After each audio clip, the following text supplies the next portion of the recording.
Oke, selamat sore teman-teman. Kita berjumpa lagi dalam persekutuan Kompare. Pada sore hari ini kita akan membahas tentang kitab Filemon.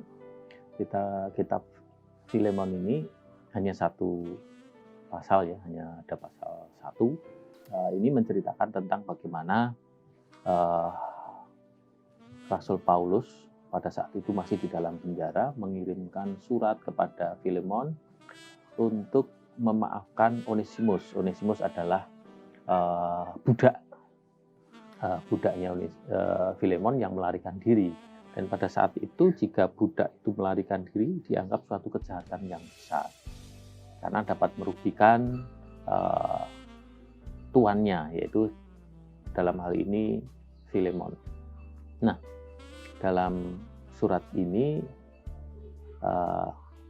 Rasul Paulus minta untuk Filemon memaafkan Onesimus dan menerima kembali menjadi budaknya. Walaupun pada saat itu Paulus sangat terbantu dengan kehadiran Onesimus ketika di dalam penjara. Namun tetap Rasul Paulus menghargai Filemon dan menghargai peraturan yang berlaku pada saat itu, sehingga dia ingin tetap Onesimus kembali pada Filemon dan meminta untuk Filemon untuk memaafkan Onesimus.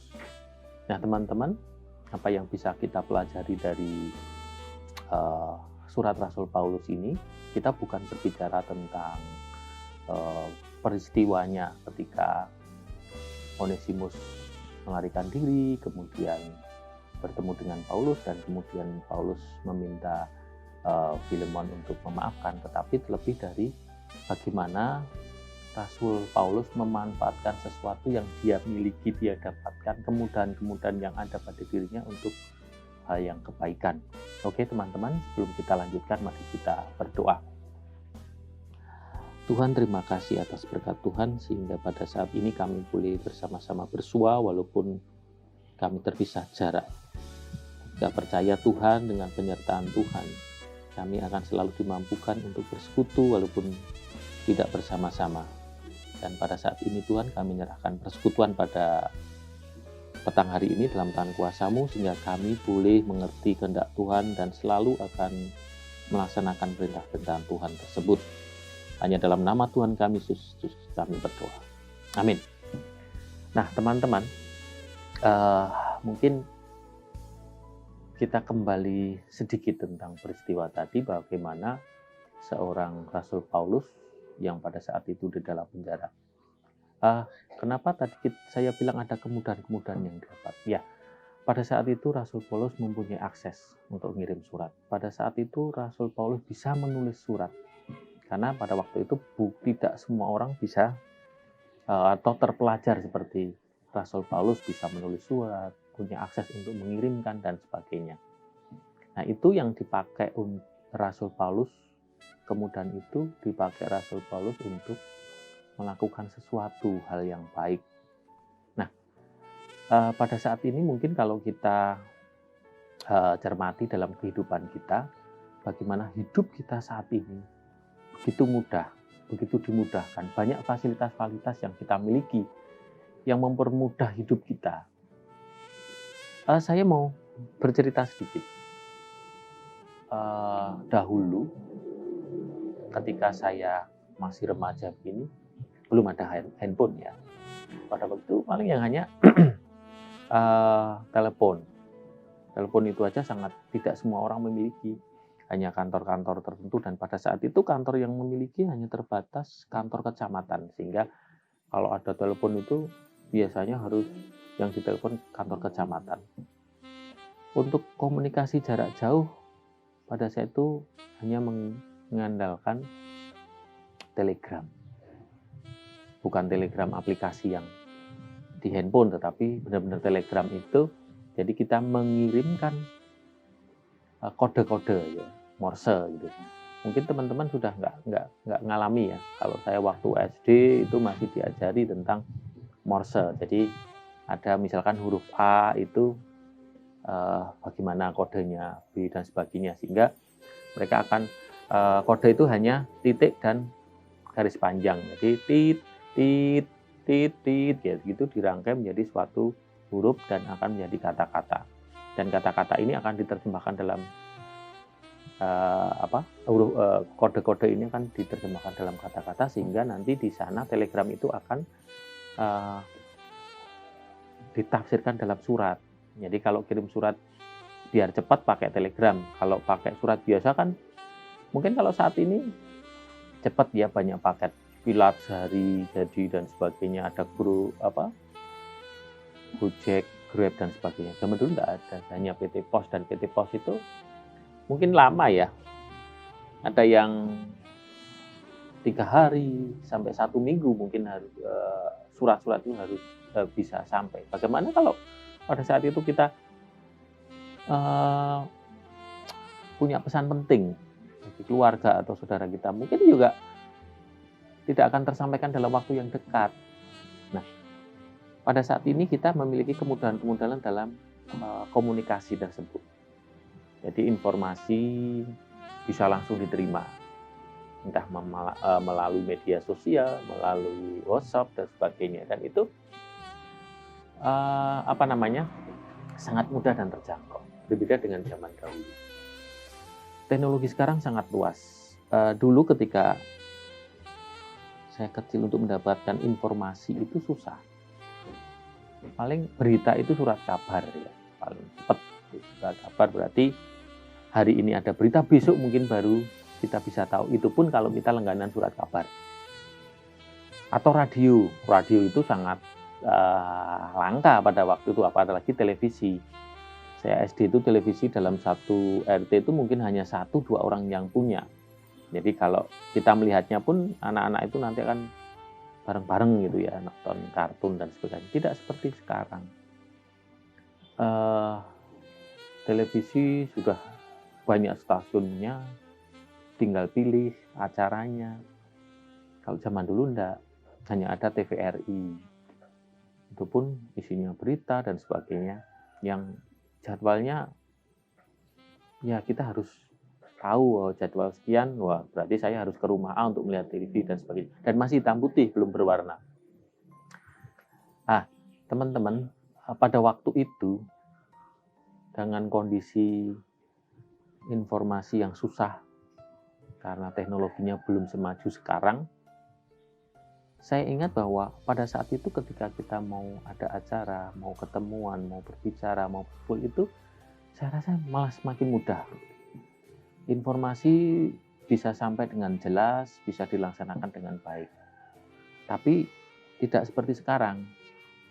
Dengan mudahnya komunikasi kok kadang komitmen untuk bertemu, komitmen untuk melakukan sesuatu itu berkurang. Sehingga kadang kita difasilitasi banyak hal, tetapi malah tidak bisa hadir dan sebagainya. Sering kita kencan malah tidak bisa datang, padahal dengan adanya komunikasi, media komunikasi ini kan sebenarnya lebih mudah. Nah, berbicara tentang kemudahan-kemudahan yang ada saat ini, seperti kita bisa meneladani Rasul Paulus. Misalkan saat ini dengan banyaknya media, ya kita bisa posting-posting informasi-informasi yang baik, mengabarkan Injil, memberitakan hal-hal yang baik, bisa mendukung orang, tidak disalahgunakan gitu. Jadi malah kadang media-media informasi yang kita kelola atau kita pakai ini seringkali malah untuk hoax, berita-berita kebohongan ya, mungkin malah untuk saling mencaci, saling menekan, bahkan saling bertengkar, bahkan sering digunakan untuk fitnah, digunakan untuk hal-hal yang menjatuhkan orang dan sebagainya. Nah, ini yang mungkin sebagai anak-anak Tuhan kita tidak boleh seperti itu. Jadi kita harus memanfaatkan media-media ini dengan baik. Kita menyaring informasi-informasi yang di luar dengan baik. Hati-hati karena tidak semua informasi yang ada di media sosial itu baik. Ada yang menjerumuskan, ada memang sengaja dibuat untuk membingungkan, untuk merusak dan sebagainya. Sehingga teman-teman harus juga hati-hati dalam menggunakan media sosial, media-media informasi yang ada, dan hati-hati juga dalam menyampaikan informasi. Itu yang pertama. Yang kedua, kita gunakanlah media-media atau kemudahan-kemudahan yang kita miliki ini untuk kebaikan. Seperti Rasul Paulus, dia ingin mendamaikan Filemon dengan budaknya agar Onesimus budak ini bisa diterima kembali oleh Filemon. Nah, ini adalah kemudahan yang dimiliki Rasul Paulus ini dipakai untuk kebaikan. Nah, sekarang seperti apa kita? Bisa, misalkan kemudahan ini kita pakai apa? Komunikasi misalkan. Kita bisa dalam kondisi yang susah ini ya, kita tidak bisa bertemu, tidak bisa bersekutu bersama, kita bisa pakai media-media ini. WhatsApp sekarang bisa video call bareng atau pakai Zoom. Kita bisa ketemu bareng, bersekutu bareng, doa bersama, saling membagi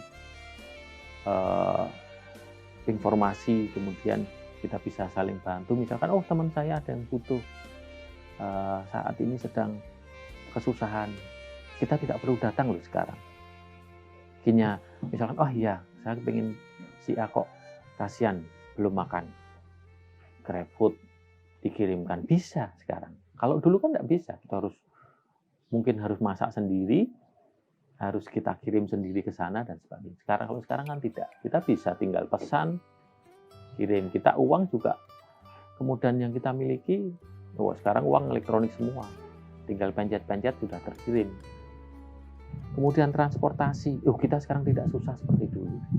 Saya dulu SMP sekolah jalan kaki karena tidak ada angkutan umum pada saat itu. Kalau yang memiliki sepeda bisa naik sepeda. Kalau saya pada waktu SMP itu nggak punya sepeda sehingga harus jalan kaki.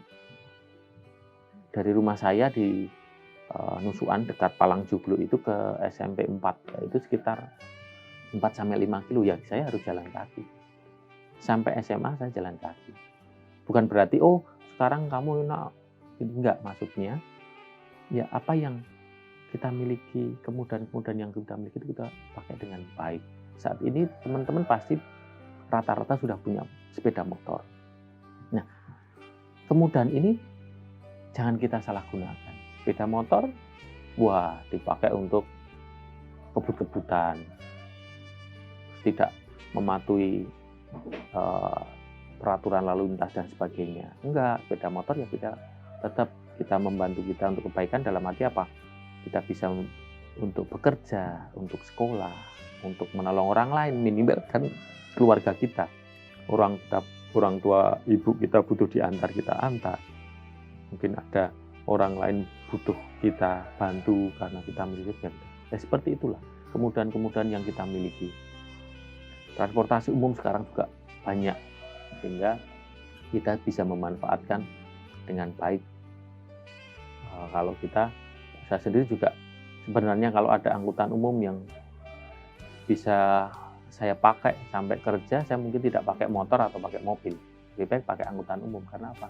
Akan mengurangi kemacetan, akan mengurangi istilahnya apa ya? Kepentingan orang yang terganggu karena macet dan sebagainya. Kemudian dari segi kemudahan lain ya, akses tadi informasi sudah ini. Misalkan kita butuh ibadah. Kita sekarang banyak sekali akses yang bisa kita ambil gitu ya. Tapi teman-teman tetap harus hati-hati. Dalam arti begini, saat ini memang kondisi tidak memungkinkan untuk ibadah konsep atau bertemu langsung, tetapi dengan kemudahan-kemudahan yang ada sekarang kan kita bisa beribadah, bisa share ke orang lain. Minimal beginilah, kita kan tahu banyak orang-orang tua kita, misalkan nenek kita, kakek kita itu tidak bisa akses ibadah melalui YouTube dan sebagainya. Tetapi sebagai anak muda kita bisa bagi distelke lah, neneknya, kakeknya distelke ibadah YouTube dan sebagainya. Nah, ini hal kecil yang bisa kita lakukan untuk membagi kemudahan-kemudahan yang kita miliki bagi orang lain, bagi kebaikan bersama kita memiliki sesuatu yang bisa kita bagikan. Tidak harus materi, tetapi ada kemudahan-kemudahan yang bisa kita bagikan untuk kebaikan sesama. Kita punya akses informasi yang baik. Jadi kita misalkan ada orang-orang yang butuh informasi, kita bisa sampaikan. Nah, itu teman-teman, saat ini kita harus bersyukur, walaupun dalam kondisi susah, dalam kondisi sulit kita tidak bisa kemana-kemana, apalagi ini sudah berlaku PSBB ya, Jawa Bali, dan di Solo sudah keluar surat edaran baru bagaimana kegiatan kita saat ini sangat dibatasi. Baik dalam pelayanan bergereja, dalam kegiatan sosial, semua saat ini dibatasi. Sehingga marilah kita pakai kemudahan-kemudahan yang kita miliki ini bukan hanya untuk diri kita. Kita bisa berbagi bagi orang lain. Kemudahan-kemudahan itu bisa kita pakai untuk membantu orang lain. Tidak usah yang muluk-muluk, yang ada saja, yang kecil yang bisa kita bagikan, kita lakukan. Saya percaya teman-teman pasti memiliki kerinduan juga untuk bisa bersekutu, bisa melayani, dan lain-lain. Nah, teman-teman misalkan pengen berbagi, bisa kok. Tinggal aja bernyanyi, kita rekam, kita kirim ke teman-teman kita, ayo atau kita ajak nyanyi bersama melalui daring dan sebagainya. Saya tahu teman-teman memiliki kemampuan untuk itu, tinggal kita mau tidak melakukan. Ada teman yang susah, kita hibur, kita bersama-sama, bisa dalam grup, bisa nyanyi bersama dan sebagainya. Demikian teman-teman, sedikit kita membahas tentang kemudahan-kemudahan atau berkat-berkat Tuhan yang sudah kita terima untuk bisa kita berikan bagi sesama kita. Mari teman-teman kita amini firman Tuhan ini dengan bersama-sama kita kembali berdoa. Tuhan, terima kasih Engkau telah buka hati dan pikiran kami sehingga kami mampu untuk mengerti apa yang Tuhan kehendaki dalam kehidupan kami. Tuhan sudah memberikan begitu banyak kemudahan-kemudahan dalam hidup kami. Tuhan memberikan fasilitas-fasilitas yang luar biasa dalam hidup kami. Sehinggalah bolehlah Tuhan, kami tidak hanya memakai untuk kepentingan kami sendiri, tetapi kami bisa melakukan sesuatu yang baik untuk orang lain. Biarlah kemudahan-kemudahan dan segala sesuatu yang sudah kami, fasilitas yang sudah kami miliki ini juga bisa berguna, bisa membantu orang lain. Dan kiranya Tuhan selalu memberkati kami dalam kondisi yang sangat susah ini. Tuhan, kami teringat saudara-saudara kami yang saat ini sakit, dimanapun mereka berada. Kiranya Tuhan berkati dengan kesembuhan, Tuhan berkati dengan segala sesuatu yang mereka butuhkan untuk proses kesembuhan. Tuhan berkati juga dengan penghiburan bagi mereka yang susah. Tuhan, saat ini kami juga menyerahkan hidup kami, kiranya Tuhan selalu lindungi kami dalam kondisi yang